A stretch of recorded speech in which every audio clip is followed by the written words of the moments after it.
Your camera angle. I know, it's terrible.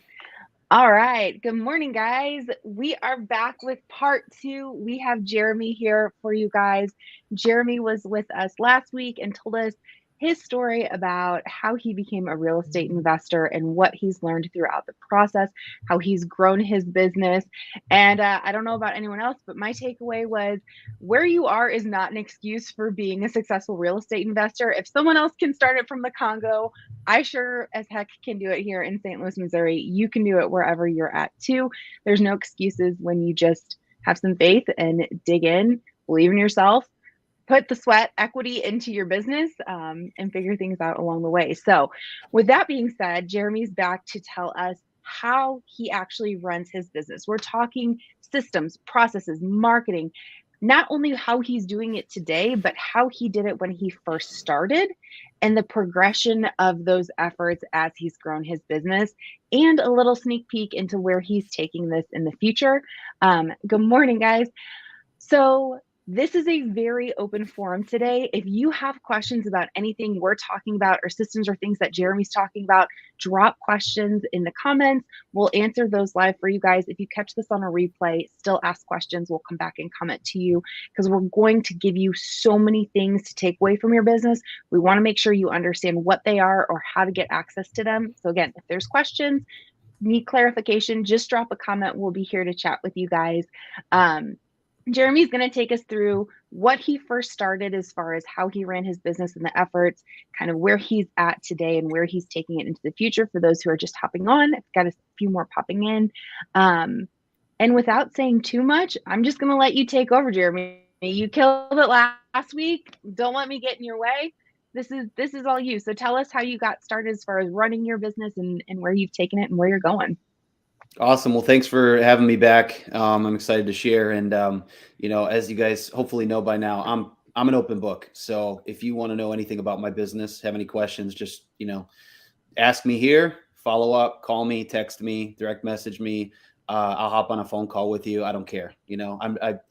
I'm ready to help in any way that I can. But a little bit of backstory. So I shared a little bit of how I got started last time when I was on here. And, I actually started in the Nashville market. So what's interesting is my first couple of years, it took me about 2 years, 2.5 years. I don't remember the exact number, but I was actually borrowing from my HELOC to pay myself, to pay my bills every month, right? So not the wisest strategy, but it was what I did. It's what I needed to do. It's what I felt like I was called to do as far as real estate and just jumping in. And so I burned all my ships.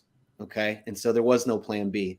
And one thing that I learned in that process was after the fact, I probably could have done it another way. But I didn't know what I didn't know because I'd never gone through this experience before. And I'm kind of an all or nothing type of guy anyways. So that just made sense at the time. However, looking back, if you're just getting started or if you're working a W-2, that's what I would recommend, or at least have you or your spouse earning an income. So I was not at the time, right? Because my wife, we were homeschooling our kids, and I just kind of, for the most part, jumped ship. And when I jumped, it was like, holy cow! Within a couple of months, we literally burned through all of our savings, and now we're using a HELOC to pay ourselves back. So I start there because I tell you that I hear all the time people say, "Oh, I don't have money," or "I don't have this. I'm lacking this." Number one, I'm going to tell you, 90% of this game, maybe 95, is mindset. So the first thing you need to tell yourself is, listen, if you're doing this and you're struggling right now, what did General Patton say? I heard this just the other day. My buddy told me this. He said, "Hey, if you're going through hell, keep going. If you're struggling in this business and you know that this is what you're supposed to do and this is what you want to do, and you can manage it, push through it." Because here's the thing. Let's say your spouse is working or you have some level of savings or income, then you can struggle. You can bootstrap it and just push through. I would encourage you, because everybody goes through struggles. I went through 2.5 years of struggles. And then once I was able to actually pay my bills, then other struggles appeared. It just looked different. But even today, I have struggles. And so about 3 weeks ago, I had to let go of a property manager who literally failed us, and wasn't taking care of our properties. And we found out because one of my partners went over to a house, and we found out all these things were going on, and we're like, wait a second, we were told these things were being taken care of. So we had to fire a property manager, and now we're dealing with that. We had a mail house that we were testing out. We managed mail for the last couple of years and had a good thing going. We wanted to make a couple of changes, automate the process. We tried a new mail house and it hasn't gone well. So we've had to let them go this week. So I'm dealing with that, shifts in my business. So what I'm going to tell you guys is, as you grow, as you maybe get bigger, or you're doing more things, the problems just look different. And sometimes the problems are bigger. I can tell you now, my problems are a lot bigger than they were before. Before they were, I thought it was money. I thought it was generating income. It was part of that. Part of it was mindset. Part of it was fear. But now I've kind of gone through the process, right? I've gone through that hell. I've gone through the times where I'm like on my knees praying every day, God, I need this. I need this house to sell, right? So I want to first encourage you, if you're struggling right now, that whether you're struggling in this or you're working a W-2, there's going to be struggles. Maybe you hate your job. Okay, fine. That's more motivation to figure out a way to do this on the side. Maybe you have one marketing channel going, you're getting some leads, get a deal, get a couple deals closed, and then make that transition. Whatever you have to do. But here's the thing, the road to success or the road to freedom is going to be painful no matter what you do. If you stay in your W-2, it's hard. If you go out on your own, it's hard. It's just the problems look a little bit different. So, anyways, with that said, I've gone through the things that, some of you I know are going through right now. And I have literally been on my hands and knees saying, holy cow, I gave up everything. This isn't working. Why isn't it working? Right? Asking those questions, doubting myself. God, where are you? And I was actually asking the wrong question because, in my opinion, and the way my faith is, God was actually nowhere, but I just had the wrong mindset. And I was just like, my timing is like right now, I needed it yesterday, and it wasn't happening. So, kind of what transitioned over that time period was I went from having to really hustle to find deals, and I was flipping houses, and I was not a very good flipper. I didn't manage crews very well. I hated it. Right? I had the guy that said, hey, I'm going to be here tomorrow morning at 7 a.m. I'm there at 7 a.m. Call him, doesn't answer his phone. 8 o'clock, call him, doesn't answer his phone, right? And I'm calling him in between there too. I'll be honest with you. I probably called him 6 times. And then at 9 o'clock, I call him and he picks up his phone. I'm like, dude, where are you? You said you were going to be here. The plumbers are waiting for you. We have to, your piece has to get done before we can do this other piece. He's like, oh man, I'm in Memphis. I'm like, dude, I'm in Nashville. You told me you're going to be here at 7 and you're in Memphis. So, and I'm not sure if I told that story last time, but I'm just like, this is crazy. And so I was the guy who, probably like a lot of you, are having to figure out the marketing. You're having to manage your contractors. You're having to talk to your buyers, right? You're maybe trying to wholesale on the side, and you're a one-man show. And so I've been there, I've done that, and it's hard. And so what I found is that flipping wasn't for me. And if I was going to get to the next stage, to actually have freedom and not just a poor paying job, because that's what I had. Like, I wasn't paid well. I was paid like $1 an hour is what I worked it out to. And I'm like, this is crazy. And so I had 3 kids at the time. I have 4 now. And I was leaving my house at like 5 a.m. because my crew wanted to be on the job at 5:30. And so I wasn't getting that time with my kids. And then I would come home, and I was coming home late, and I had to work, right? Because while I was on the job, I was swinging the hammer, managing the crew. Maybe I'd go and take an appointment at that time, and then I'd have to come back and maybe write up an offer, or maybe I'd have to come back and like, oh shoot, all these other people called and I missed those calls. I'd check my CRM. I'm like, oh shoot, there's marketing that needs to go out. Like, it was crazy. I'm like, this is insanity. What am I doing here? And so I got to that point in my business where I'm like, okay, something has to change. And so finally, at that point, I really said, okay, I'm going to focus on wholesaling and I'm going to figure it out. Okay. So, and part of that was like, okay, now I know I've done several flips, that my struggle in wholesaling wasn't that I couldn't wholesale properties. My struggle in wholesaling was that I didn't know how to properly value a house. So I'd get something under contract and it's a good price for a flipper, but it's not a good price to wholesale it to a flipper. I didn't leave any meat on the bone. And so once I started understanding more about my costs, I got into those houses. I did the construction. I worked with the crews. Now that made me a better wholesaler because now I had some construction experience. I knew what everything cost. And so all of a sudden it was like, oh, if I'm going to do this deal, I can't offer a 180. I probably need to be closer to like 155 to 163. And then maybe there's enough meat on the bone. So that's how I sort of transitioned in my business. And I'll be really honest with you. I love getting the $50,000 wholesale fees where I don't swing a hammer. None of my guys swing a hammer. We literally are pushing paper. And I love that because those $50,000 wholesale fees are still incredible deals for my buyers, right? And so if you can do that, number one, part of that is you have to understand your cost. You have to understand construction. Even myself, I had no construction experience, or I had very, very little construction experience, but it was years ago when I was in my 20s. And when I started doing this, I didn't know what I didn't know. And so I had to learn that painfully. But once I did, I then took that into applied that to wholesaling, and then was able to figure out, okay, if I can make 10,000, all right, what do I need to do better next time? Well, I probably need to negotiate a better deal. And I started doing that and started seeing that, holy cow, I liked assigning properties a lot more than I liked flipping properties. And so that's when I made that transition in my business. And at the very same time, I realized, because I wasn't making a ton of money, it was just making enough to pay my bills, and I was scared as all heck.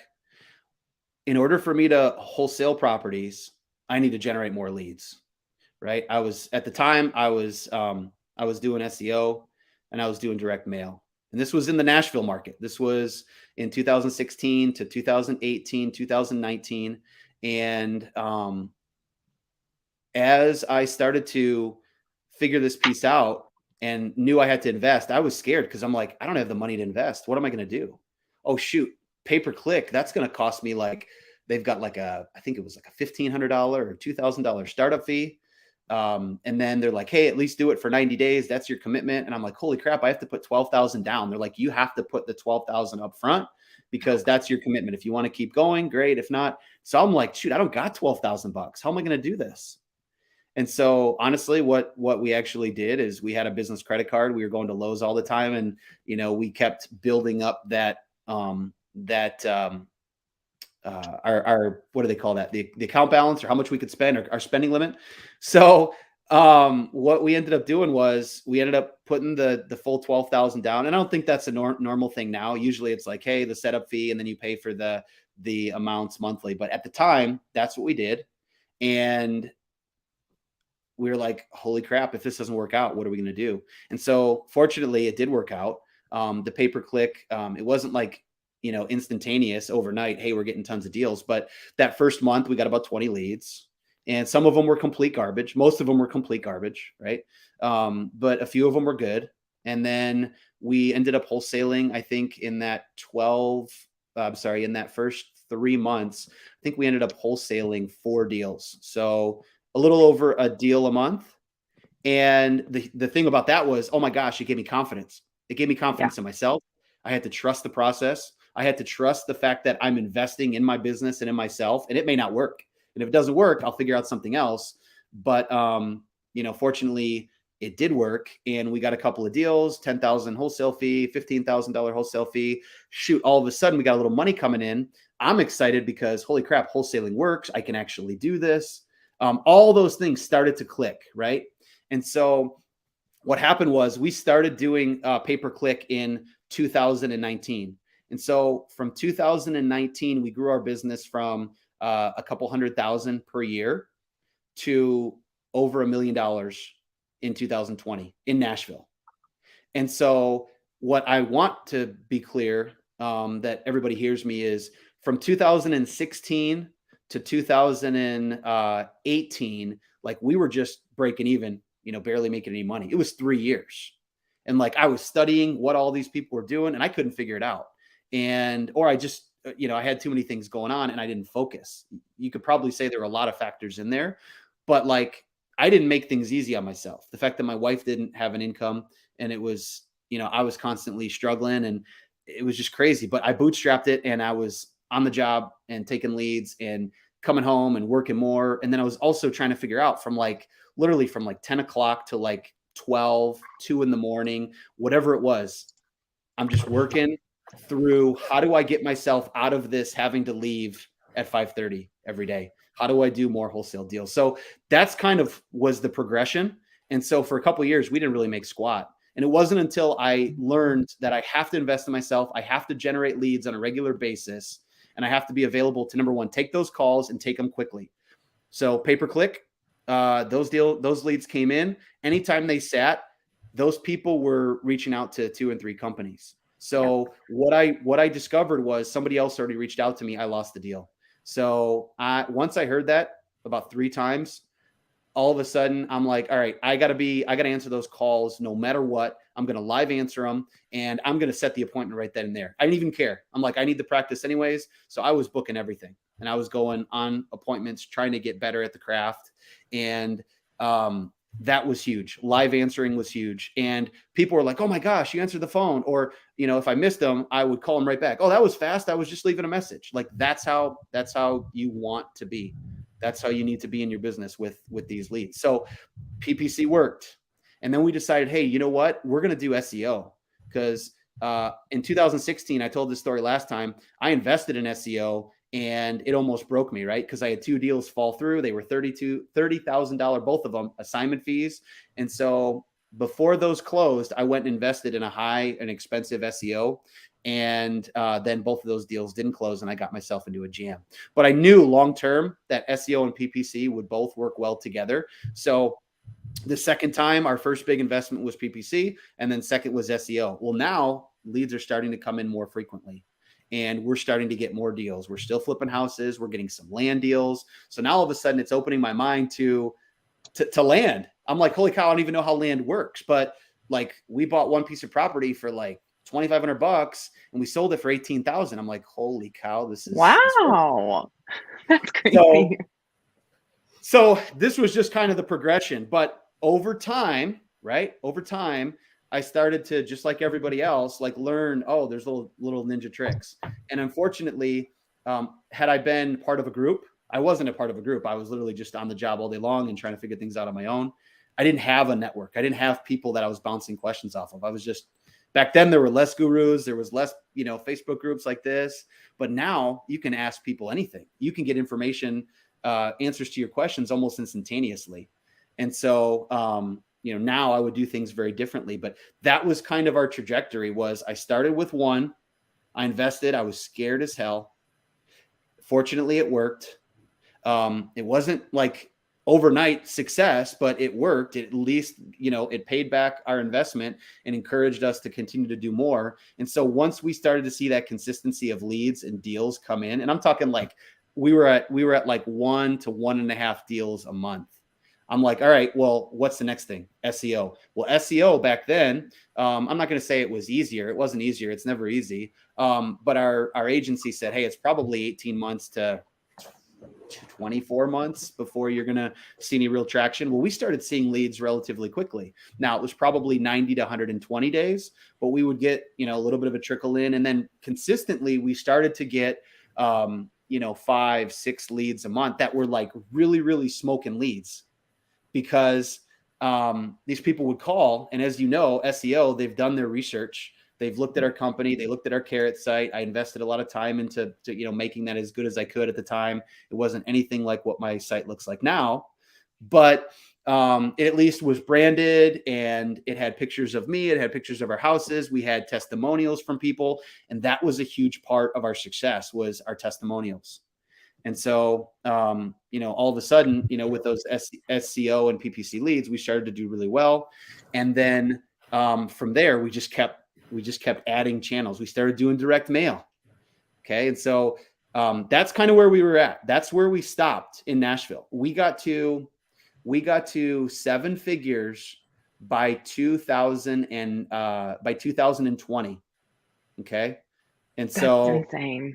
I'm gonna stop right there. But really, what happened was it was about 2018, the beginning of 2018, January, when we made that investment in pay-per-click. And then within 2 years, we went from a couple 100,000 to over $1 million a year in assignments. And I will also say that I had a little bit of a benefit too, because in 2018, in December, I made the decision. Actually, my partner told me, Jeremy, and by the way, he was out of the country, and he said, "Hey, man, I think we need to buy rentals." And I said, "Nope, I'm not buying rentals. I can't do all the work. I just, it's not going to happen." We went from, and I said this last time, we went from 0 doors to 50 in 11 months. And so during that time, a lot of things transpired. Okay, here's what happened. Number one, we started buying assets. And so because we were buying those properties for, I don't know, I don't want to say pennies on the dollar, but let's say a house was worth 100 and probably 140,000. We bought it for 77. So literally I called the bank and I said, "Hey, I'm buying this property cash. I'd like to be able to, when I do that, basically refinance or get a mortgage and then pull all my cash out." And the banker told me, she was a vice president at the local bank. She said, "Oh, that sounds all great, but we're really not going to be able to do that. We can give you the mortgage, but we won't really be able to give you any cash." So what happens was they sent an appraiser out there, and the appraiser comes back at like 140,000, and she goes, "Jeremy, do you have any interest in a HELOC?" I'm like, "Well, what do you mean?" She's like, "Well, you got a really good deal there." I said, "Yeah, I told you it was a good deal." She goes, "Well, let me do this. Let me get you a first mortgage. Let's do that first." And then just because of the way the local bank was structured and how they wanted to do things, and I didn't know anything at the time anyways. So she said, "Let's do the first. And then I'm going to give you an extra $25,000 HELOC and you can use it whenever you want." So literally this was my very first rental property. So here's the thing, guys. um, I didn't know what I didn't know. I didn't know that I was going to have that access to additional capital, but this very first rental allowed me to do that. And so I said, "Holy crap, if we can do that with one unit, what if we keep buying more and more and we buy them at the same percentage or at least in the ballpark? Banks are going to be looking for us. They're going to be wanting to give us money." And so this is what I started to learn was when you buy assets, you become bankable.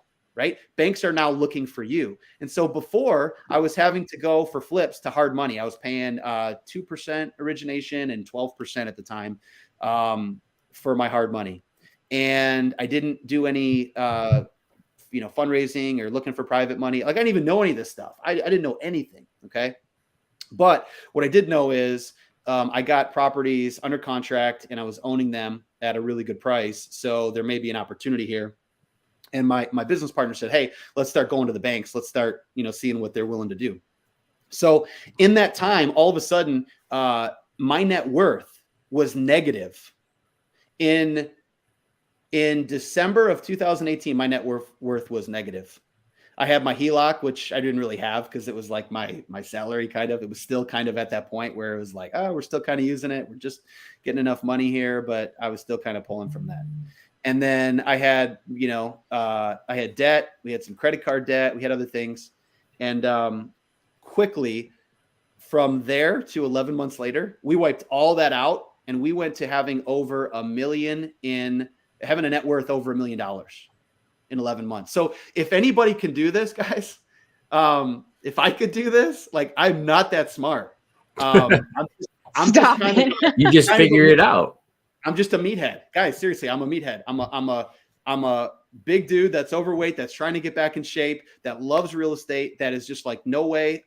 You can't tell me no. I'm going to go figure this out. Just let me go do it. So there's something I want to hit on really quick that I don't think you pat yourself on the back enough for. So I'm going to pat you on the back for it. The time in which you grew your company, the fact that this started around like when we talked last time, 16, 17, and into 18. Jason just threw the quote up. I think he knew where my brain was going with this. If you're going through hell, keep going. It doesn't necessarily get easier. You just get more confidence and more experience in how to handle the next round of problems. Once you solve your first tiny problem, then you have more confidence to handle the next one. The problems don't go away just because you start making more money or you have more doors or you're doing more deals or your net worth is higher. You just have more confidence and ability to figure it out. It's never going to stop. Those challenges are never going to stop. You just have the tenacity to keep pushing through every single one of those as they were coming up. And Arthur commented, he said, Nashville is a competitive market.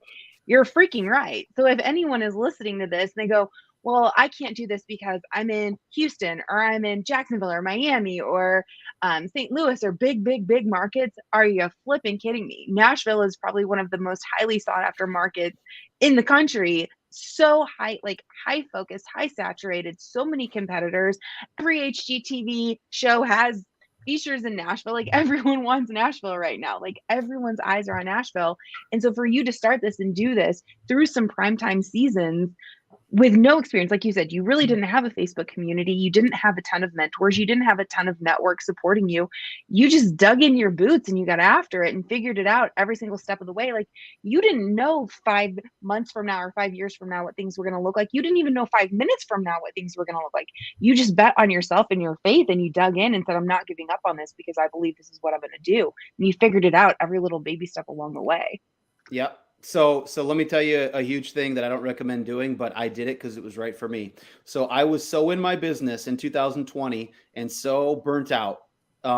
We grew it to 7 figures. We had apartment buildings. We had really a lot of momentum happening. And so what I decided was I'm going to go and switch markets. Yep, I'm going to go switch markets. Now, you can say, well, why are you going to do that? Right? That doesn't make any sense. Well, here's why it made sense for me is I had a job that I was now able to, we finally got to that point where I'm like, oh, I can take a little bit more. I'm not just barely scraping by. Now I'm actually covering my bills and we were able to put a little bit aside. I mean, I'm just a little bit. It wasn't much. I wasn't even taking 100,000. I'm like, no, I'm going to keep everything in my business. I'm going to grow this thing. I know I can make this thing roll. Once we do, then I'll start taking money, but I'm going to invest in assets. I'm going to invest in myself, the money, the other things that'll come later. So, in 2000 and it was like 2019. Okay. I told you a story that, I wanted to, buy properties in another market. And so my parents, they retired down to Myrtle Beach. We're living on a golf course, and I had been going down to Myrtle Beach for like, I don't know, 30 some years. I knew enough about it. So I'm like, hey, you know what? This will be a great excuse to go see my parents and to make it for business. And so I'm like, let's just go do some research. So I did research, and I'm like, this market is very fragmented. I'm like, this market is very different than Nashville. You don't have the sophisticated investors, but I'm like, you know what? I think I could really make a dent there. So I literally bought a house sight unseen. My contractor that the wholesaler that connected me with is today my partner. I think I shared this last time. And literally he renovated that house that we bought for, oh gosh, like 52,000. We put 23, 25, something like that into it. We're all in for, call it 75. And then we refinanced it, had a valuation of like 120, pulled all of our cash out. And so I'm like, oh shoot, this is great. And I basically started putting him onto appointments. And what I did first and foremost is I had an SEO company that was trying for 6 months to get my business. I had literally zero marketing in Myrtle Beach. All I did is I put up a carrot site. I started ranking, but like it didn't generate any leads for me. It was just one of those things that was out there. I didn't invest a lot into it. I just tried to make it, a little bit branded. And then the SEO started to drive a little bit of traffic for leads, not much. That is not a market that generates a lot for SEO and PPC, just because there's not a lot of search volume. Like it's a weird market. People are going down there to golf or to vacation, or there's snowbirds coming down for the winter, a lot of retirees. So if you want to compete with me in Myrtle Beach, be my guest. It's a weird market. It's actually a lot more. It's a lot easier to do the things I'm about to tell you in Nashville, in my opinion, than it is in Myrtle Beach. I feel like the quality of leads, you can really dial in PPC in Nashville or Houston rather than Myrtle Beach. It's a weird, small, fragmented market. But I said, you know what? I got to do something different. I got to get out of the day-to-day grind. So we did the SEO, and then we added pay-per-click, and then we did cold calling people from the Philippines. So we had some callers.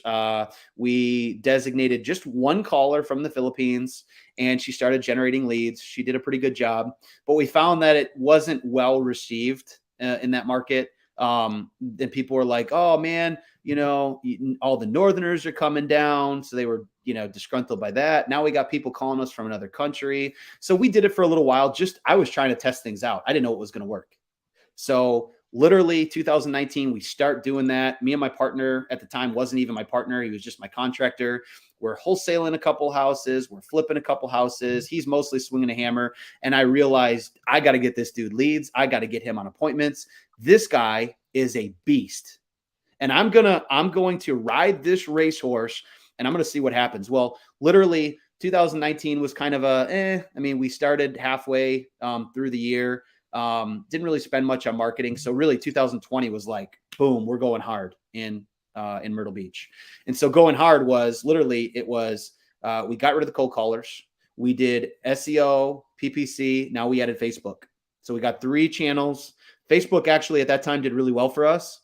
So we added those 3 things, and in total, our PPC, we're only spending $1,000 a month in that market for pay per click. So it's not like we're spending a ton of money. Our SEO at the time, $600 a month. Our PPC, $1,000 a month, and our what did I say? The other channel? Oh, Facebook. Facebook, we were spending $1,000 a month, and then there was $1,000 management fee, so $2,000. So a total of what? What's that? $3,500, $4,000. I'm terrible at math. And so that's what we did. We started generating more leads, and I realized, holy cow, my initial thoughts were correct. I got to get more leads for this guy. So we did in 2020, we did, I think, 28 deals. Okay. In 2020. And literally in 2020, we totally switched from Nashville. So we're making 7 figures. We go from Nashville, we cannibalize it. We shut it down. All we do is we've got some SEO leads. I've got some people that bring, referrals and agents that, will bring us deals. I was also flipping in Chattanooga too. I have rental property there. So like I'm buying in Clarksville, Tennessee, Chattanooga, and Nashville. And I literally close down those 3 markets and say, I'm going to Myrtle Beach and I'm going to invest here.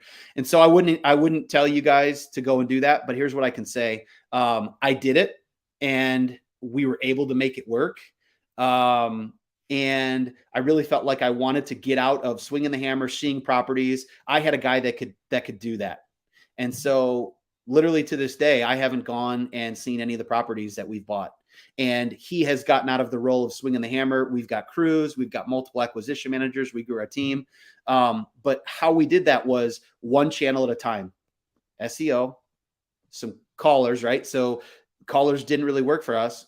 But then we were getting some leads. So it was just like, hey, get him in the groove, have him, find his sweet spot. And so over that really first year, he started to do that.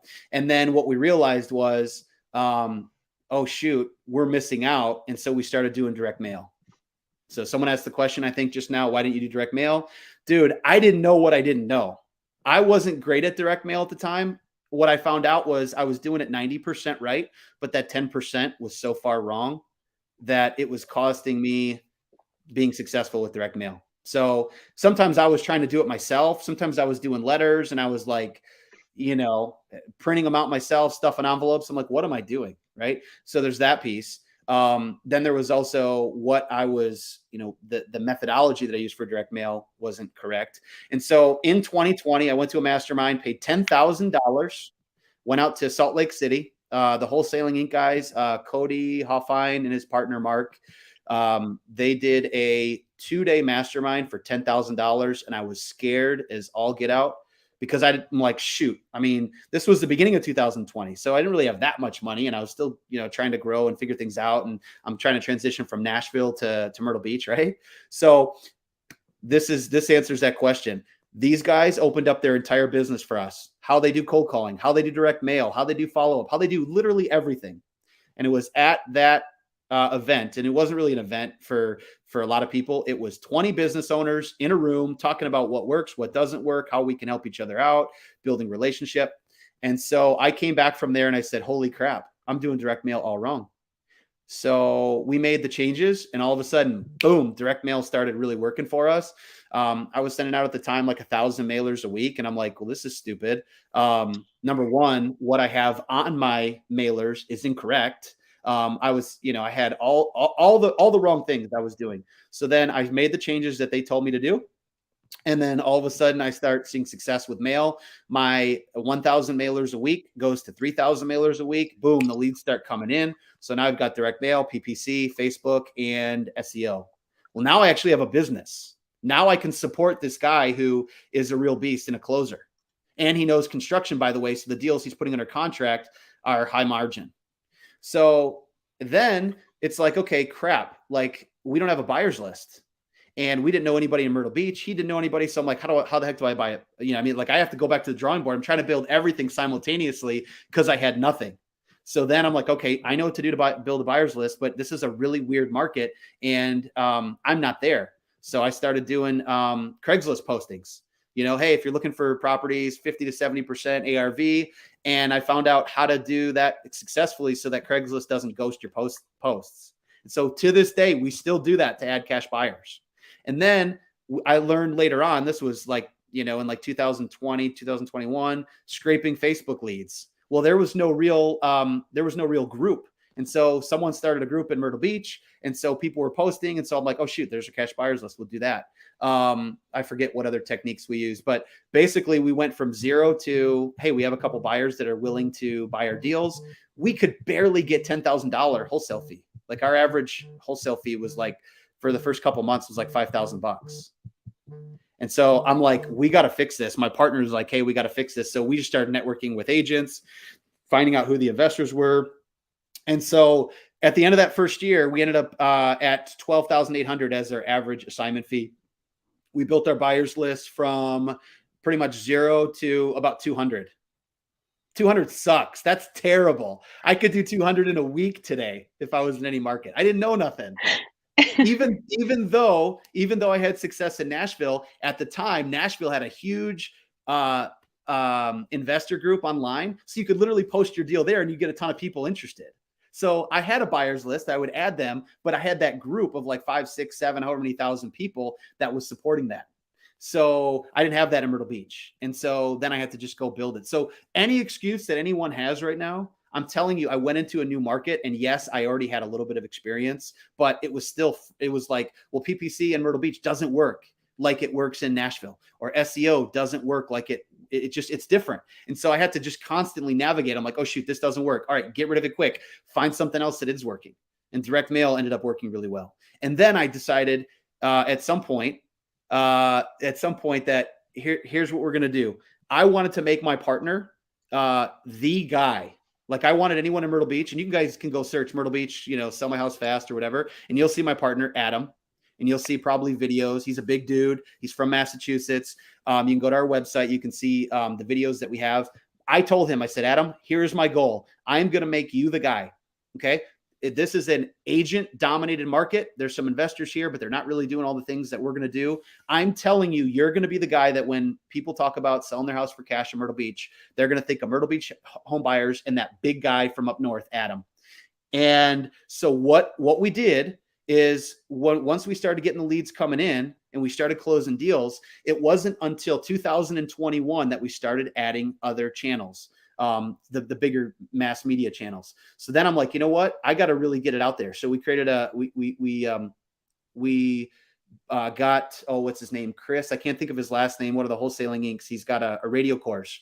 So we bought that course. We were early in radio. I negotiated 2 deals with 2 radio stations in Myrtle Beach. And we were paying about $2,200 to be on 7 radio stations. So our ad was getting played 25 times a week on 7 radio stations. Guess what? Guess what happened to my lead flow? It went way up. Now, 2 of those stations, one of them was iHeart, and they told me flat out, they're like, hey, we're not going to renew your contract because this is we've never seen pricing like this. We've given you the best deal we've ever given anyone. And I said, that's fine. Your numbers aren't going to work for me at this new rate. Literally, they 4X'd it. And so I said, hey, that's fine, whatever. So today I'm still on 5 radio stations.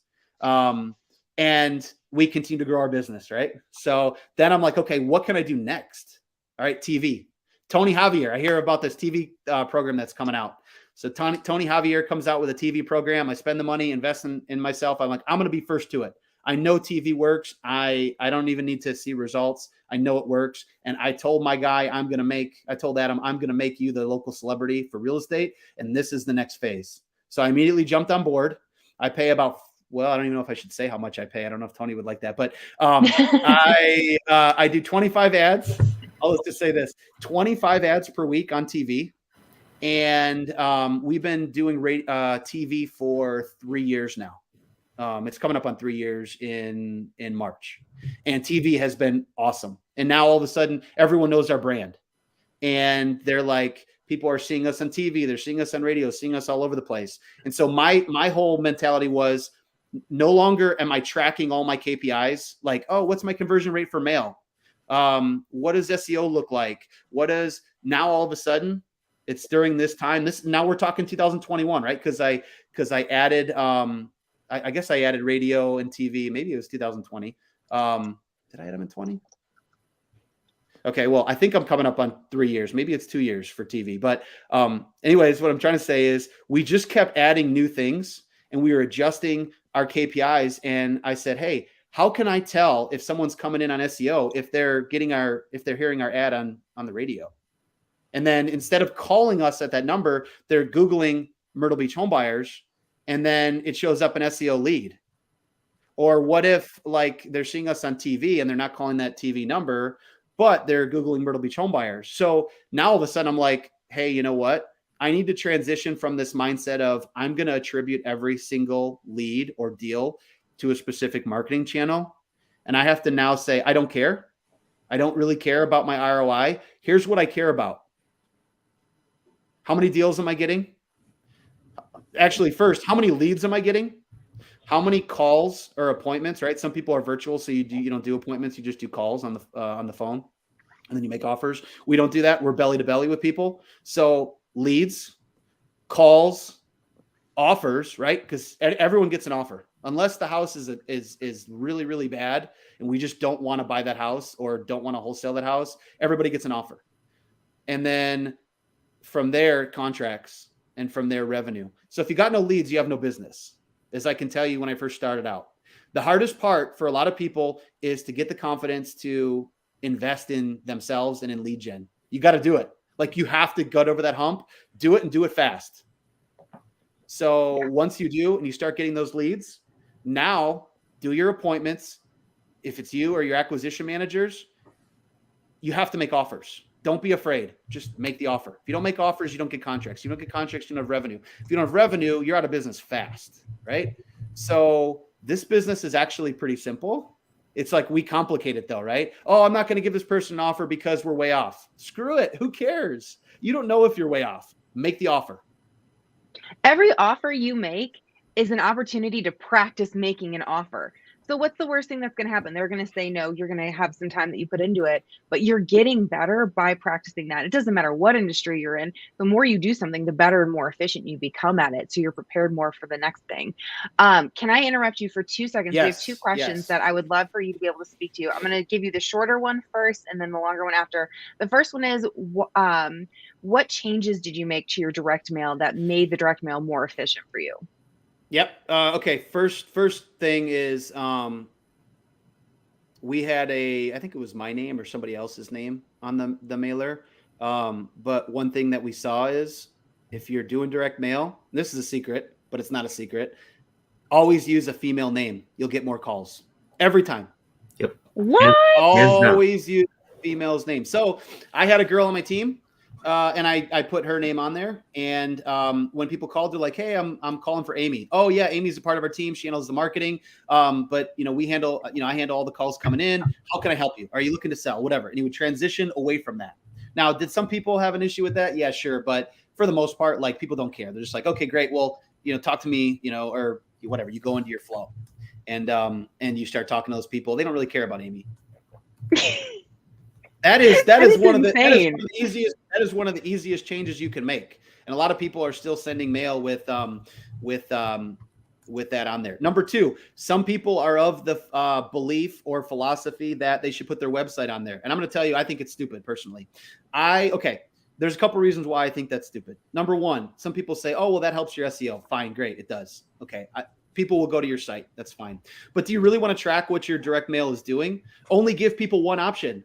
One number to call, because if you really want to track it and you're giving them an option to go to your website or go to or just place a phone call, Now what happens is you don't know where those people necessarily came from when they go to your website. So you're like, well, is that a direct mail lead? Is that an SEO lead? You start confusing yourself and not understanding your business. So I say, and there's two reasons why I say this. Number one is give people one option. In this case, I don't say I'm with Myrtle Beach Home Buyers. So you won't know what my company name is on that postcard. I'm intentionally vague. I don't want people searching me. I want to know what success or what my, where my, I want to be able to track direct mail very, very specifically. So I have a phone number. Right now, I run 3 direct mail campaigns. I run one for multiple property owners or multiple properties owned. So I'm looking to buy portfolios. I want people that have mobile home parks, storage, single family portfolios, 5 units, 100 units. So one of the secrets to that is you might have one person that owns 50 properties. Guess what? He's getting 50 postcards every single month. Don't skimp out. This is a little trick. I learned this through just our own testing. Do not skimp out saying, oh, I'm costing myself money. No, if you have somebody that owns multiple properties, I want to buy all of your properties. If you're looking to sell, I'm your guy. So that's number 2.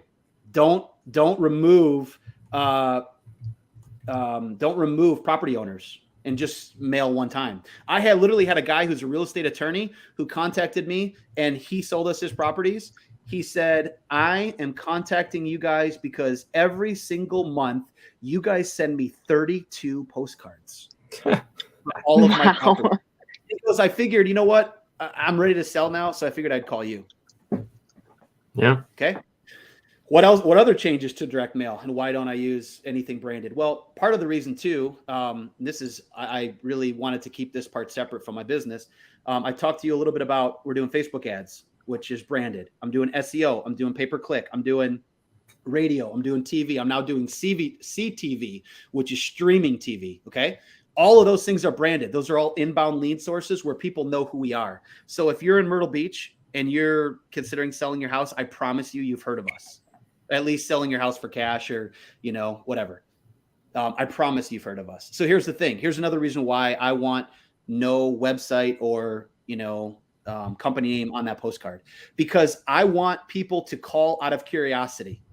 If they know Myrtle Beach Home, oh, this is that company. Oh, it's going to be this or that. I don't want any preconceived notions. I don't want people thinking one thing. I want them calling out of curiosity, because if they're intrigued by that, like, oh, I'm thinking about it, so tell me more about your company. So they'll call, and sometimes they want to dive right in and they're ready to sell their house. Sometimes they want to know more about us. But we don't tell them exactly who we are out of the gates. We're having them invest in the conversation. When we know that they're serious, now we might say, okay, here's who we are. If you want to know more about us, you can go to our website and see reviews. You can check out Google. We've got several 5-star reviews on Google. Go to the Better Business Bureau. We're totally legit. And so at that point, then we reveal who we are. And it's much better, because I don't want people going and leaving really bad reviews. Oh, I'm getting mail from these people. They won't stop spamming me, or, oh, this company is this or that. Like, I don't want that. I'm already all over the place. People are going to see us everywhere. And so we want this channel to be our one secretive channel. Okay. We want people just calling out of curiosity. Do not go to a website. Do not put your company name on there. I want them calling me. And so now if somebody calls a specific number, now I know, oh, this person owns multiple properties. So the guy on my team gets a little whisper message on CallRail, call from multiple properties owned. Guess what? I've trained my team. Guys, I do not care if they're motivated or not. You ask the question, do you own any other properties? Are there any other properties you're looking to sell? You always ask that. But you already know this person, because we did the data sort and we created a list and a campaign that we know these people own multiple properties. You already know. Prepare yourself for a conversation. Ask about those other properties. And I told them, I said, I do not care about their level of motivation. If they say they're interested in selling one property or whatever, book the appointment. And then our acquisition managers will know this guy owns multiple properties to ask the question. And so, we try to do the best we can in that initial screening. And I'll be honest with you, most of the time they find out, but sometimes they don't want to reveal anything to us. And so once the acquisition manager goes and they see the house, my acquisition managers always ask the question, hey, here's, whatever, do you have any other properties, or, they're asking these questions to get to the root of it, right? They're finding the bunnies, as Pace Morby said, and finding those pain points and finding out what are the properties they have. Number two, I have another campaign. So if they call a different number, oh, this is our niche list campaign. So these are very, very niche, smaller lists. And we're like, hey, they're not that they're unmotivated, but they're just in a different category. So, hey, just know that these are your, this is from that campaign. And number three, we have a probate and inheritance. Guys, probate and inheritance, best deals, best margins ever. Okay. If you didn't hear that, if you want the best margins and the best deals, probate deals. We make our most money. Our average probate deal is like a $40,000 to $50,000 assignment fee. Wow. And I've got all sorts of secrets about probate that I don't know if other people are doing this or not, but I just figured this out on my own. Okay, so here's what happens when someone when someone passes away. Typically, two or three things are going to happen. Number one, it's going to go through probate, or maybe it doesn't go through probate, it's inherited or whatever, it goes to somebody else and they're just ready to sell. Number one. Number two, they are going to live in that property. And they may continue paying the mortgage or not. A lot of them don't pay the mortgage. They don't pay the HOAs. And then number three, or they hang onto that property and they rent it out. Well, guess what? Most people, most investors, and again, these are like little tricks of the trade that I've learned over time, is for these inherited properties or probate properties, most people are like, oh, I'll just send a mailer. I'll go on an appointment. Okay. If it doesn't work out, you leave it at that. Dude, I'm still mailing the list of inherited and probate properties from 3 years ago when we started this in 2020. Why? Because the people that sold, fine, those houses, they're cleared off our list. They're not getting mail anymore. But those people that live in that property, I can't tell you how many of them live in a property and they're like, oh man, I've just been hanging on to this property, living in it, but I'm not paying a mortgage. But the mortgage still has to be paid. So now they're late. Now they're in pre-foreclosure. I literally just closed on one of these last week and they waited to the very last month to actually sell the house.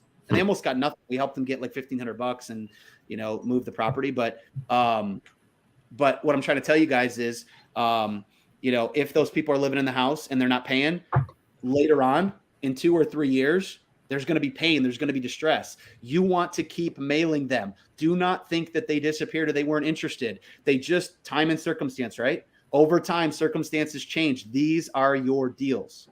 Number two, or the third option, if these people are renting them out, these people are just like, oh, maybe I can make a little bit of money. And then, so what they do is they don't put any investment into the property. They just extract all the cash out of it. The property goes to crap. They don't want to be property managers. Someone destroys the property. And then they're like, oh, shoot, someone just moved out and I don't have the money to fix this up. So I just got to sell it. Well, guess what? I'm the guy that's mailing them for 3 years. And even though in year one, they're just renting it out for the first time, in year three, when they're ready to sell it, guess who's going to get that one? Me, because I'm mailing them consistently every 8 weeks. So that is awesome. Those are some changes. It's consistency. Direct mail is consistency. If you know your list. So here's what I've trained my guys to do. That number comes in. They see the whisper message. Call from direct mail, inheritance, probate, or whatever it is, inheritance or probate. Those guys are excited as heck. I've told my guys, listen, you already know they're coming from this particular list. These are our best deals. You better be excited.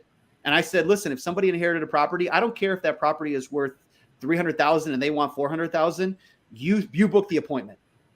You book that appointment. Why? Because we don't know what's going on. And when my acquisition managers get on the scene, they're going to diagnose the real problem. A lot of times your callers, sometimes they get to the heart of it and sometimes they don't. But my acquisition guys, they will. And they will bring a dose of reality to these people where it's like, hey, listen, I know you want this and I want to give it to you, but here's what I can actually do.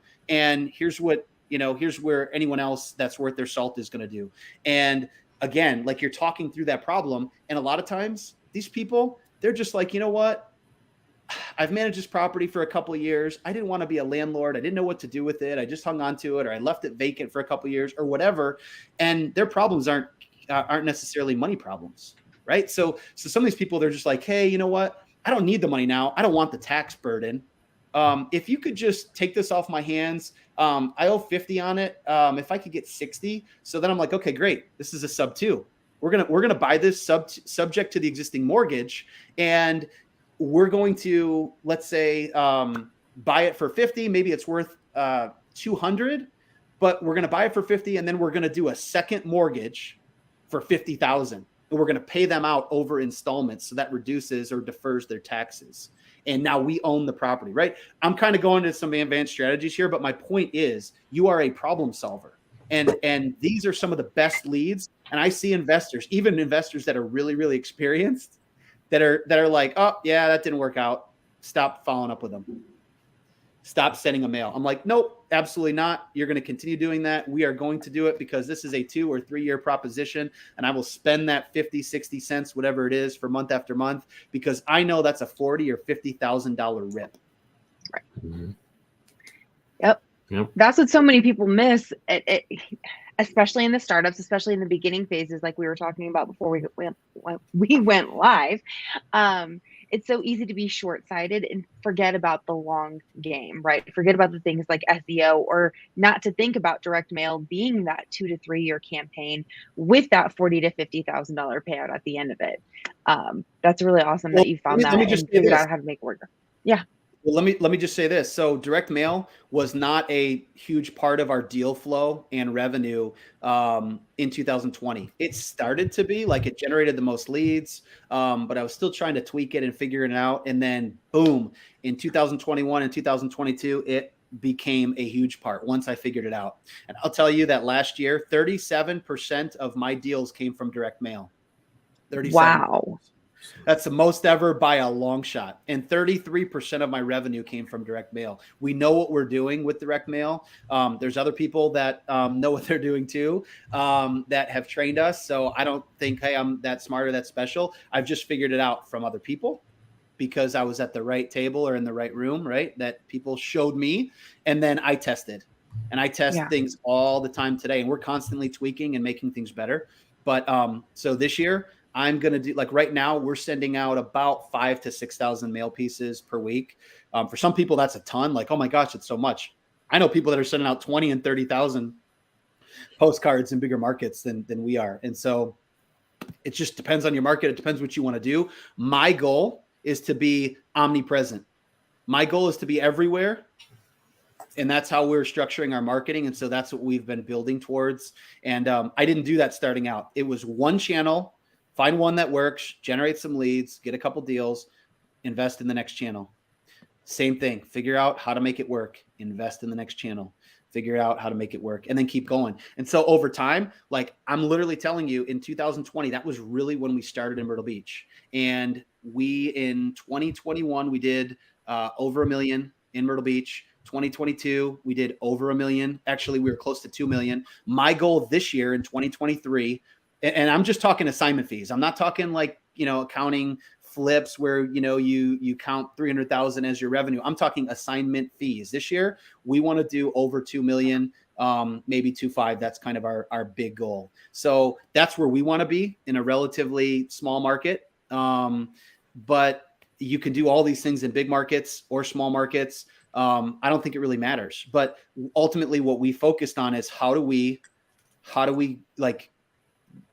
make ourselves in a particular market be the guy, right? I don't have Mark Spain competing in my market, or I don't have Open Door competing in my market. I didn't know about these things a couple of years ago. So I kind of got lucky, to be honest with you. But some of you are in are in big markets where you've got OfferPad and Open Door, and it's highly competitive. And I totally understand that. And so it's going to look different in your market. You're going to have to figure out those things that work for you. But in my market, same thing. I had challenges. We struggled with lead gen. We struggled with different things, but we just continued to plod through it and figure out what worked for us. That's incredible. So one quick question for you, and it's a big question, but I'll let you kind of narrow it down a little bit. And then I want you to talk a little bit more about what CTV is, because I think this is something that is so unknown, but the technology behind it and what you're able to achieve as far as your results and your ROI, it gets me out of my mind excited. And I want these guys to know that this is a thing, and kind of where marketing efforts are going in the future. But when it comes to your leads, whether you're talking about a lead from PPC or a lead from direct mail, can you tell me a little bit about what your internal standard is, I guess, for your response rate and then your follow-up sequence. So if a lead comes in, what standard do you have for your company as far as answering the phone call and or getting back to the lead? What is your process as far as how long you typically try to keep them on the phone, and then your follow-up sequence after that? Obviously with direct mail, we know you're going on for 2 and 3 years and until whenever. But as far as like that personal reaching out, what's your process like for that? Okay, so first and foremost, when we first started in Myrtle Beach, we didn't have a lot of calls, a lot of leads coming in. At some point, we added a channel and added a channel and added a channel. So we got up to 50 and 100 calls. But each week, we're up to about 300 calls to some weeks we get over 400 per week. Wow. So what I want to explain to you guys is there's a lot of trash in there. And there's a lot of, hey, take me off your list or, whatever. But one of the things that I wanted to focus on was how do we get people calling us? How do we get people submitting forms online? And so because we did what we did, we now generate a lot of calls. So there's times where I've got 2 callers on my team or 2 guys that answer the phones and do the screening. There's a lot that we miss. So the goal is to get back to everyone that same day. Now, we want to get back to them, answer it live if we can. But sometimes, you're getting 3, 4, 5 calls. And then other times it gets quiet for 30 minutes. And then, all of a sudden it gets crazy again. So we try to stagger our mail. Mail goes out on Friday every week, the week prior, because I want it hitting on Monday. And then we have mail going out on Monday so that it hits on Thursday or Friday. So we've got a more consistent stream of calls. That could be a little secret for somebody or maybe not, but for us, that's how we've tried to do so that's happening. So once that call comes in, there is the screening process, and then if there's motivation there, then we are booking that appointment. And again, some people do this virtually. They hand it off to a closer. We don't do that. We just get the information and then we book the appointment. So here's the thing. Is there's times where people ghost you or they don't call you back. So if that happens, we have a sequence where we will call them back literally 3 times. Call, no answer. Call, no answer. Call, no answer. No voicemails, just calling. Then if they do not answer the phone, we do not leave them a voicemail. We have a little button on our CRM that says quick text number 1. Boom, they just click a button and they get a text. Hey, I'm trying to reach you, whatever. I forget what the exact language is. Each message is a little different. So then after that, that's an immediate text. And then number 3 is they will then go and send an email, and it's a templated email. So they just, that email goes out. So your CRM could do that, or I don't know if if you don't have a CRM, you could literally just have that template somewhere and have it ready to go, and then just drop it in, copy, paste, and then send it out to those people. And then now they're getting hit multiple ways. And so for 5 days straight, we are hitting them in similar ways. We're doing calling, we're texting, and then we stagger the emails. I think over a 5-day period, we send them 2 emails, we send them 5 text messages, and then we call them multiple times. If that doesn't work out, then what we do is we put them on a long-term follow-up, a no contact or no appointment follow-up. And literally all that is 7 days later, I believe is the first one, they will start getting text messages from us. Hey, I'm just following up about your house, or hey, I'm just whatever that message is. And then they will also get a recorded in RVM. And the reason why we can do that is because they actually reached out to us first. And so now we can reach out to them that way. And so our goal is to get them either to say, hey, stop bugging me, go away, in which we have a separate follow-up for that. We reach out to them 365 days. We call it a remove from list follow-up, where it's 365 days out and it says something like, hey, crazy question. You're not interested in selling your house by chance, are you? Or something like that. And our team doesn't have to do that. All they have to do is set the follow-up. And so every year for 12 years, they will get 1 text message from us. Oh my gosh. I love that so much. So that's that. And so if we do talk to them, and let me just say, this is really important that I say this. A lot of people think that when you go on an appointment, oh shoot, I didn't get the deal. It's a dead deal. It didn't work out. Bullcrap. You're just getting started. You're actually now 1 step closer to the deal. I can tell you can tell me my sales team sucks all day long, and I'll tell you they're actually really, really good. But we're converting like 7 to 10% of our appointments. And you can say, Wow. well, that's hideous. And I could say, well, fine, but I still did 7 figures in my business. We're doing really well. And my big thing is this. I know for a fact that 80 to 90% of all of my deals are coming from the follow-up, which means my team is going on that appointment. You're going to do everything you can to get that deal. But if you do not get that deal, you are now one step closer to getting that deal. So we set the follow-up. Maybe they haven't made up their mind. So, when do we call back? Whatever that schedule is, they're now calling back. We also we have an offer follow-up. So here's the deal. Your acquisition managers are floating around doing all sorts of different things. And they aren't always going to be at their phone. So they can't always make a phone call every single day. So we have an offer follow-up. And again, guys, this is the gold. The gold is not, hey, I went on an appointment. Hey, I made an offer. That's all part of the process. But for my business and for investors that I know that are crushing it, where they're making their money is in the follow-up. 90%, at least 90% of investors are not following up. And here's the thing. I was the worst at follow-up because I was dealing with my contractors, and I was dealing with appointments and all this stuff. Okay. So you need to actually have a system that allows you to follow up. So literally, I have a girl on my team, and every week she sends me a list. Sarita, her name is Sarita. Sarita, I need you to send me the list of all the appointments that we went on this week. Okay. And then do we make an offer? If not, why not? What was the result? Did we get contracts? So she sends me the breakdown that is dropped into our KPI dashboard. And then I literally will go in. I still do this because this is the heart of our business. I still go into our CRM, and I will look at the follow-up. I'll look at the notes from the appointment because we keep the notes in there. And then I will go and set the follow-up myself. I'm like, oh, okay, this is a retail, or, this is a retail follow-up. This is a not interested, not motivated, or this is one where we made an offer and they are undecided. And so it's an offer follow-up. So they literally get a text from us every single day for 3 days. Hey, just checking in. What do you think of that offer? Hey, do you want to talk to us? Do you want to revisit that? Or do you have any questions about the offer, whatever it is? And so that's happening automatically along with our VMs. We're also sending those ringless voicemails. So now my acquisition manager, I'm not saying they're off the hook. They still need to follow up.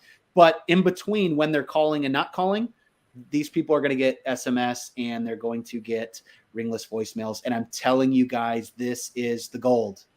This is the gold. If they're spending money, if you guys out there, Jeremy, you as well, if you are spending money to have your website up, to run ads for your PPC, from your direct mail, whatever it is, you are investing in getting those leads. Why would you not follow up with them? You've spent hundreds, sometimes thousands of dollars to acquire those leads to become clients. Why let them go at the first no? Don't sell yourself short like that.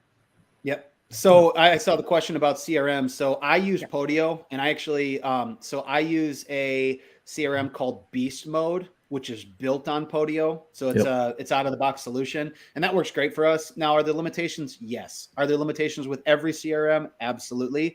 So you're going to find things you like and don't like. But here's the thing. Here's what you have to figure out with CRMs. And I'll give you a list of a couple. So there's InvestorFuse, which I've heard good things about. I used to use their old version back in the day when it was on Podio. I've used Beast Mode. I know a lot of people use REI. I think it's REI Reply. There's several of them out there.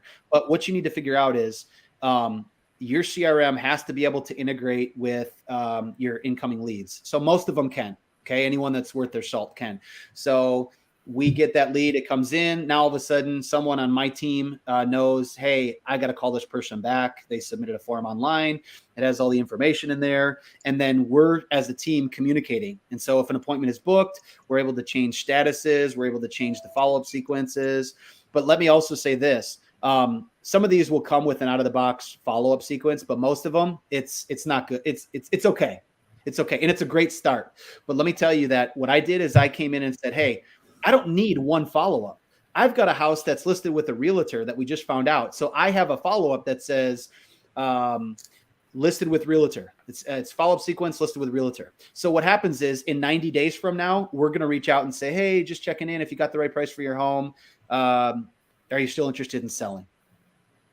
And then there's other things that go along with that are addressed, are just specific to that lead follow-up. There's a remove from list follow-up, which I told you about, which is like one message every 365 days for 12 years. There is a offer reject follow-up. There is a retail or not ready follow-up. Like, we've got all these sequences for specific situations, and you guys are going to do the same thing. We have an agent on our team, or actually agents now, where we're trying to also list certain houses because we're getting so many leads. We want to monetize those. And so we have an agent, and they've got their own sequences too. So my point in saying all this, guys, is you don't need to go and have 12 sequences. What you need to do is you need to have one good sequence. And then once you have that built and you start to understand more about, different situations, now you're going to go kind of tweak those sequences, or put certain things in, certain messaging and certain ones, and create more and more over time. But you have to have a system where you can capture the lead information, include all the notes, where is the status of this lead, and then has the ability to follow up when you can't, and will do it for you, because otherwise those deals will fall through the cracks. And I don't care how organized you are or who you think you are, you will not. Because I was one of those people. No, it won't fall through the cracks. I'll follow up with them. And I found myself going week after week after week. And then eventually it's like, oh, I haven't followed up with them in so long, I'm just not going to call them. And so I'm wasting money. And I wasted money for like 2 years. It's crazy. We see it all the time. Yeah.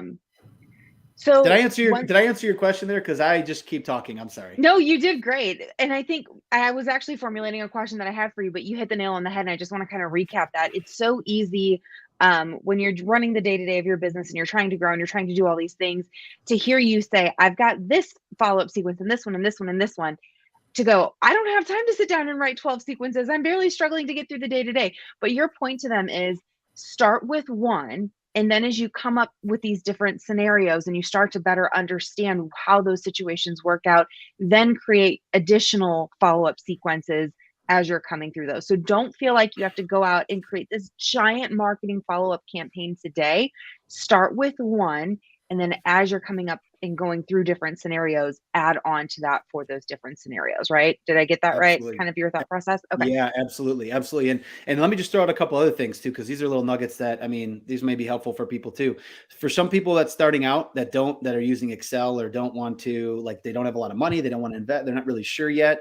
Dude, close 5 deals and then get your CRM. You close 5 deals, now you're in this thing, you're a believer, you have confidence, go get your CRM. And then the first thing you want to build out is your follow-up. You absolutely have to do that. So that's one thing that, as far as CRM goes. As far as, like, for people that are starting out, like, you could do this without a website. People are like, oh, I need a logo, I need this and that. No, you don't need any of that stuff. If you start with direct mail, you could literally start mailing people out. Don't include a website, right? I just told you I don't include my website anyways. So that solves that problem. You don't need a website. You can start getting that direct mail. You start getting those leads inbound. You have a Excel spreadsheet. You can manage that for a little while. You follow up with that. And then eventually you get that CRM. As you add more channels, those other marketing channels can connect to your CRM. And now your business starts to become more cohesive. But if you want to get a website, and I'm just going to throw this out there, I'm heavily invested in Carrot. I spent a lot of time, but I haven't touched my site in 2 years. So some people are like, oh, I need to do this and I need to do that. Okay, here's what I did. I went to I invested in my website, and I created, what I thought was going to be, good for me. It was better. It was on brand. You can go check out my website. I've got tncashoffer.com. Haven't touched that in 2 years. And I've got myrtlebeachhomebuyers.com. And I haven't changed that in 2 years, except for one thing. Something I learned about coming up on like 9 months. So I got my Carrot site, and then I learned about something called the Instant Offer Engine. I'm going to plug this because this is phenomenal. The Instant Offer Engine is not just a way to plug into your website and create an instant offer for people looking, just browsing, or that land on your site. You can do that, and that's been huge for us. But basically, it's a plugin with my Carrot site, and now people put their information in, and then they're taken through a couple of prompts. And then at the last prompt is a blurred out area that says your offer range is. And actually, I help work with Jason because we make offers from 60 to 80% potentially, maybe even more, depending on if we're doing a creative deal. And so he tweaked this for us. And so literally someone gets to the last prompt, they put their information about their house, and now they have to give their phone number and their email address. And if they don't get to see their offer range. But if they do, boom, it becomes clear, and it says your offer range is this price to this price. Well, there's a lot of people that are just looking for that offer, or they're just curious. Well, the instant offer engine, my Carrot site by itself used to generate around a 15% conversion. My instant offer engine on my site is at 22%. Woo! So I absolutely love this because, Carrot, sometimes it's higher. It goes to 17, but sometimes I've had it at 10%. So guys, all this money I'm spending driving traffic to my brand, TV drives search, SEO, all these things, radio is driving people to my site. So if I can take my conversion from 10% to 15 or 15 to 22, guess what? That's more leads that I'm now talking to. And so now that's more potential because those people are in our system. It's more appointments, it's more offers. And so you want to really dive into that. And so, you could either get a Carrot site, or Instant Offer Engine actually offers their sites now, where if you want to drive pay-per-click traffic, their sites are really, really good converting. So I just wanted to give them a plug because the company is fantastic. And the guy that runs it, he's all about creating innovative solutions. So you can use a Carrot site, you can use the Instant Offer Engine. There's all these little tools and tweaks that you guys can use that don't necessarily have to cost a ton of money, but are going to generate a ton of money for your business. So that's one of those. Yep. Jason with Instant Offer Engine is a great guy. I actually had the pleasure of talking with him towards the end of last year. Last time we chatted, we're going to have him come in and talk about that. What a cool feature that is. The ability to customize how that feature works on your website is pretty cool. So it's literally on your page, people put in their information, they want to get this instant offer, but what you can do on the back end as far as setting those ranges and how it responds, and then how you can play with the lead based on that and do even like a good cop, bad cop, or use it as a starting point to start these conversations. And the fact that people want that instant gratification, some people want, like, curiosity gets the best of them, right? Yep. And so you're dangling the carrot of this information, like, I'll give it to you instantly, just give me your phone number. The likelihood of capturing that lead is so much greater. And then you also have a great starting point to have a conversation with them because something's already been set in their mind. It also, at least in my opinion, kind of eases them into it because some people may have this overinflated sense of what they may be offered on this property. That takes that shock in that moment of disappointment or whatever it could be out of it, and then gives you the opportunity to come in and have that conversation without being the one to necessarily break that number to them in the first place. So it is a phenomenal tool. I completely agree with you. We'd love to have Jason on to talk more to it and how it works. I know you've had a lot of experience with him as well. I want to make sure that we have time that you talk about CTV and what this is and how this is kind of the next level and where you're going with marketing. Because again, I geek out over this stuff and I think it's the coolest thing in the world, but I'll let you take over on that one because you're way more well-versed in this. All right. So here's the thing. I think it's over 80 or 85% now of Americans are streaming. So they're either streaming on their phones, on their TVs. They're streaming somewhere. Okay. And one thing that I noticed a couple of years ago when I was doing TV ads, TV is essentially shotgun marketing. You don't know who's watching. Okay. You don't know. So maybe Judge Judy is on and boom, there's a commercial and your ad pops up and maybe there's a lot of people watching. Maybe there's not a lot of people. And then you get a couple of phone calls or you get people that go online and submit a form. Fine. That's great. It works. I use it. I've used it religiously now for a couple of years and I have never stopped using it and I will continue for, as long as the price that we're paying stays where it's at. But one thing that, I noticed was, okay, well, man, it'd be great if we could actually target the people that are watching TV or, on their devices. And so I had a friend who I used to work with and he lives in California. He is a partner in a company that is doing what's called connected TV. They're providing the ads for connected TV. So they created this service, and they were just in the process of launching it.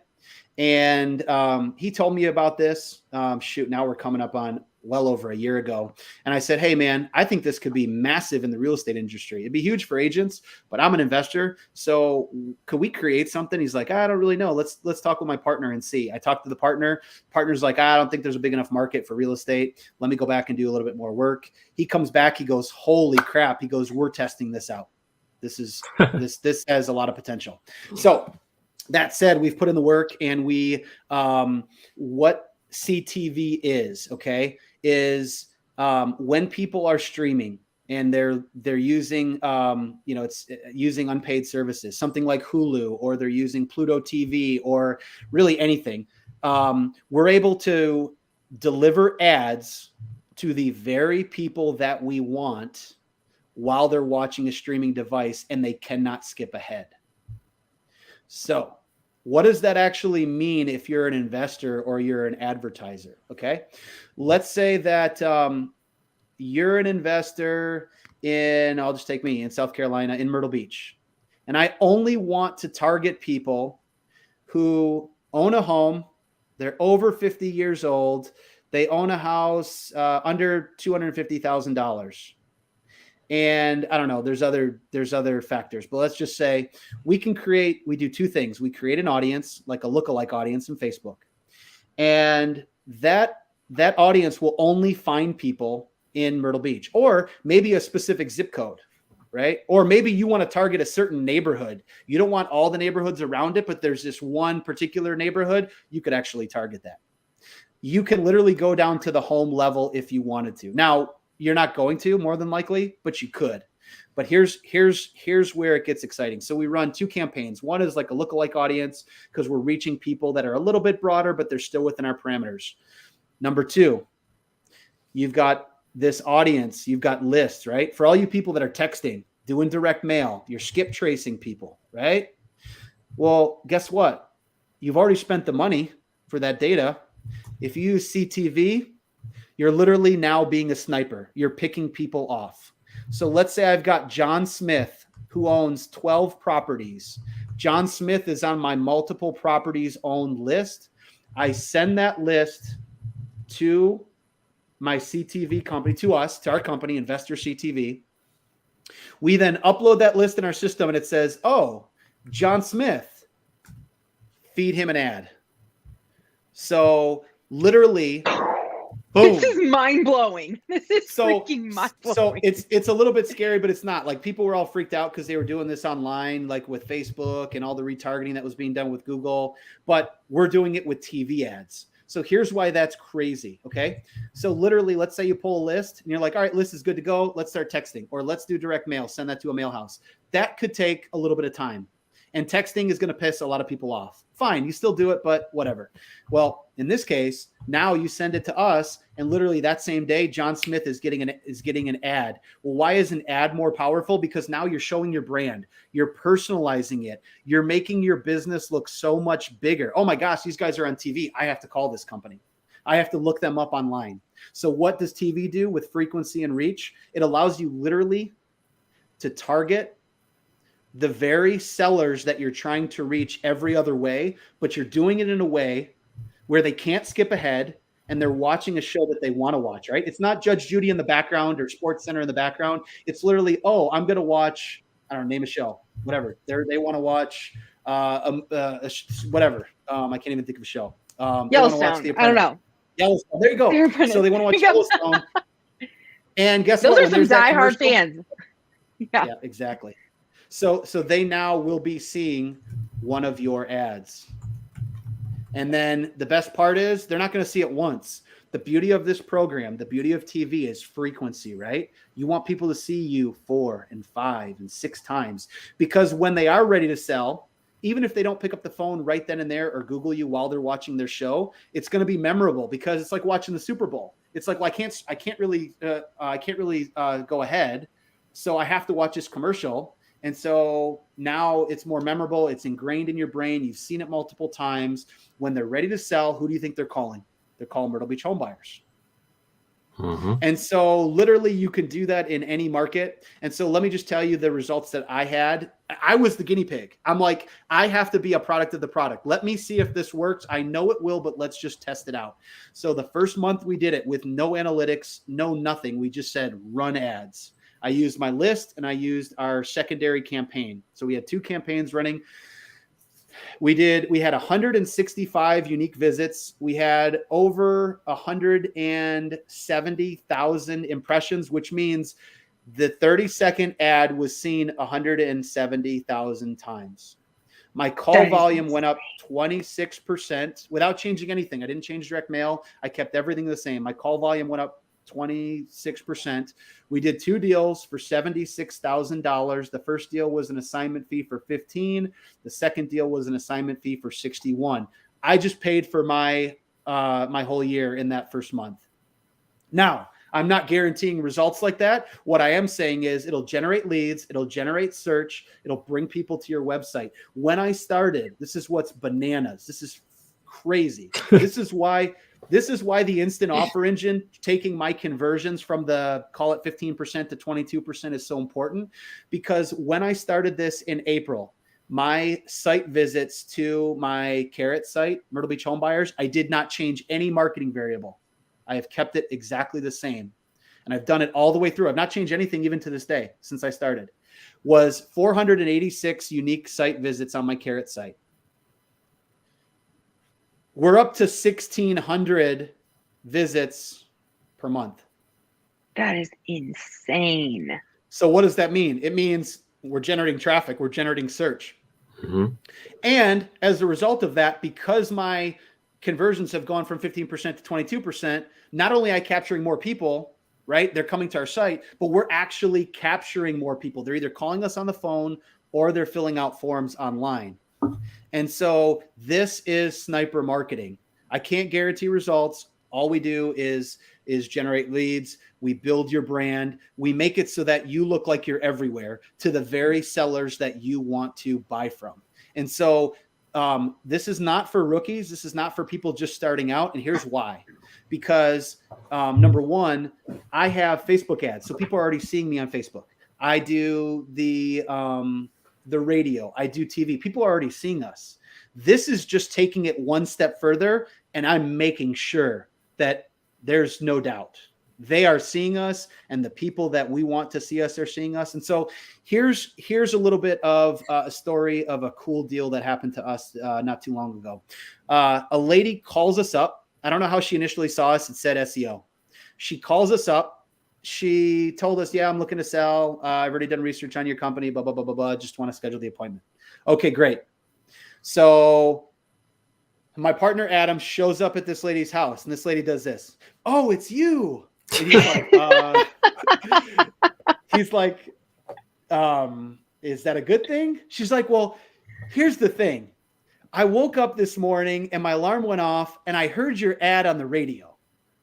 She's like, and then I'm having my cup of coffee, watching the TV, and I see your ad on the TV. And she goes, and now you're here. I love sharing that story because there's a lot in this. Okay. Number one, I don't know how she initially found me, but it shows up as SEO. Is that an SEO lead? It could be, but could that be a radio lead? Could that be a TV lead? It could be any of those, right? How do I attribute that? I don't know. I don't care. All I know is I got the deal and we assigned her house for $100,000.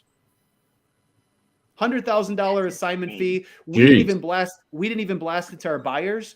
We literally told 2 buyers that we knew were looking for a higher end house. We said, hey guys, we got a property for you. You guys want to come check it out? Are you interested? First buyer said, no, it's a little bit too much of a house for me. I'm not interested. Second person said, yep, I'll take it. Boom, $100K assignment fee.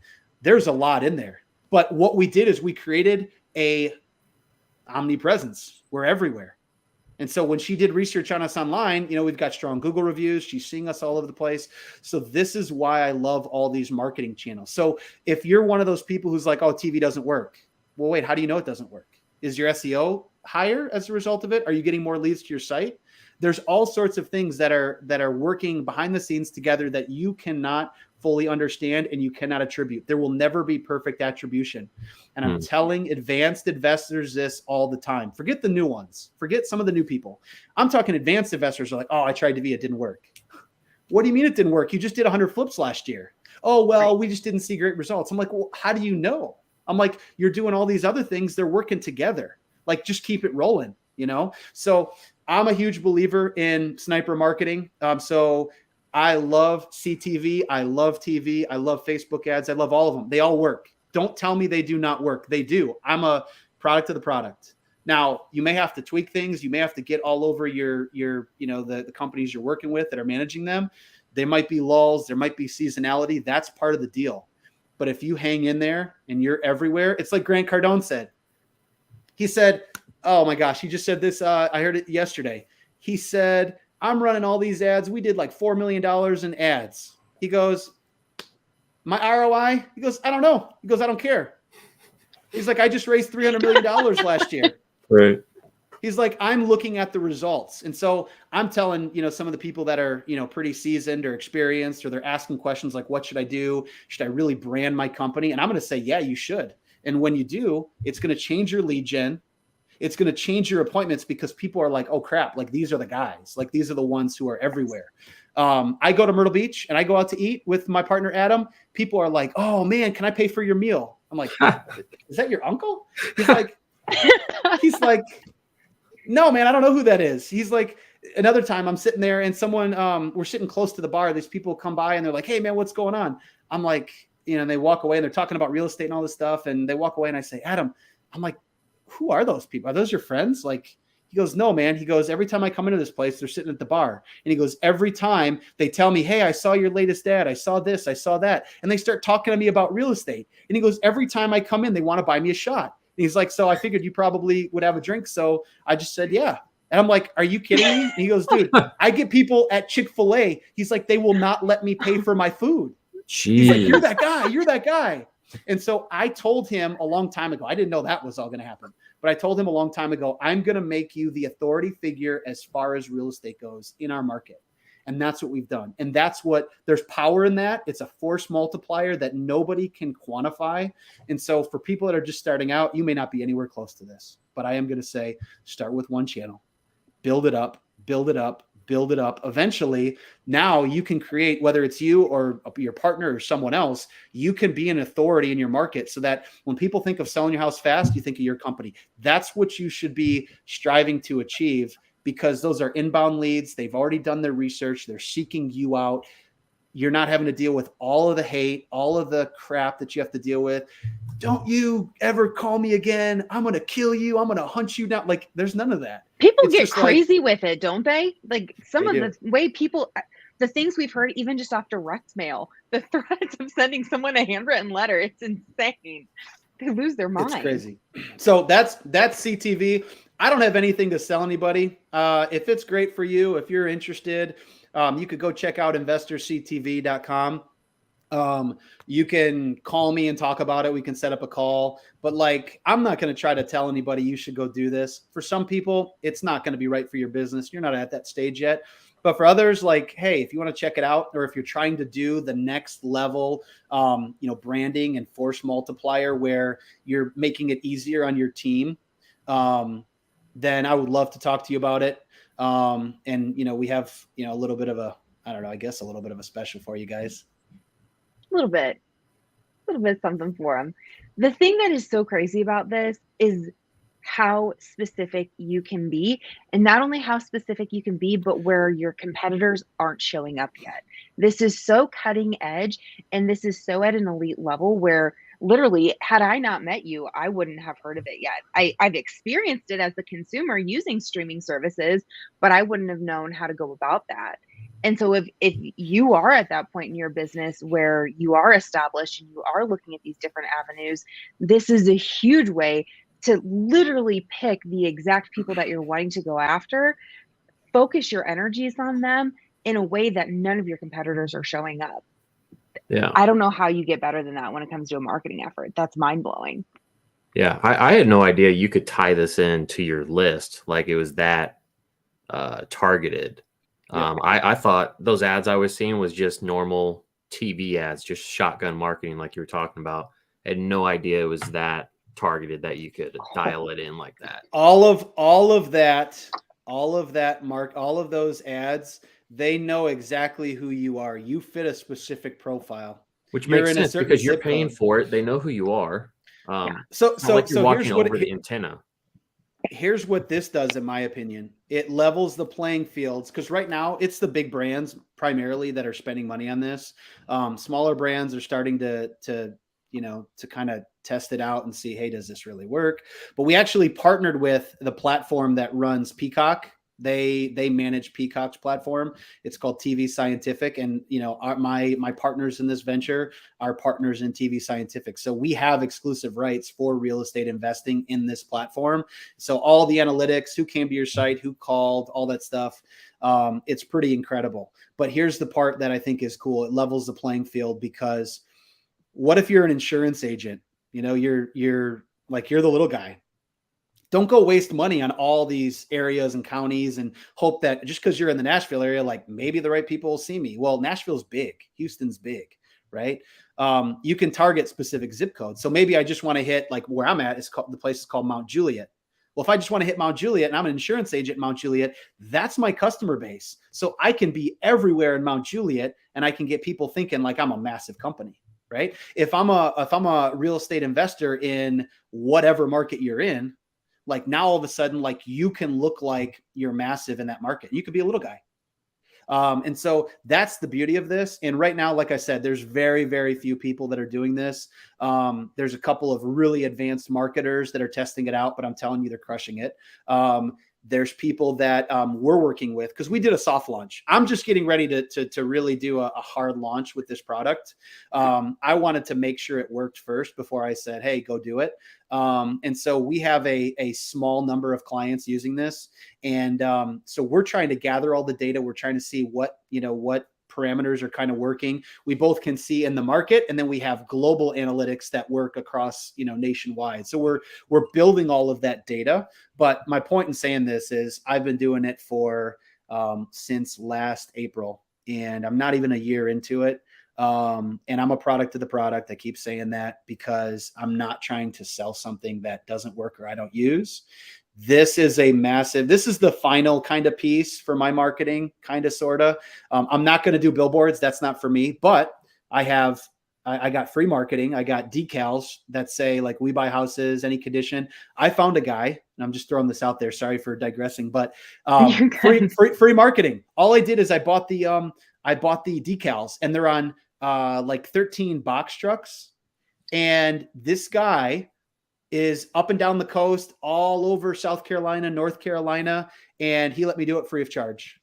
And Wow. so like there's marketing channels out there. So I don't have billboards per se, but I have truck decals, massive moving billboards. I like those better. So that's my last and final marketing channel that I can foresee. But who knows, maybe something changes in the future. But my point is, like, we're doing a lot of the shotgun approaches. We're doing everything we can, but there's only really 2 sniper marketing channels that I've seen. We do this with Facebook ads because we do upload our list there, and those are good, but it's Facebook. With TV, this has just been a game changer for our business, for our traffic. And then, like I said, increasing conversion was kind of that next step. And that's where Jason has helped us out with the instant offer engine. So there's some really cool things that are happening that very few people either are doing, or they're like, jury's out, I don't know if this works. If you're at that point where you want to see how to take your brand to the next level, this is it. That is awesome.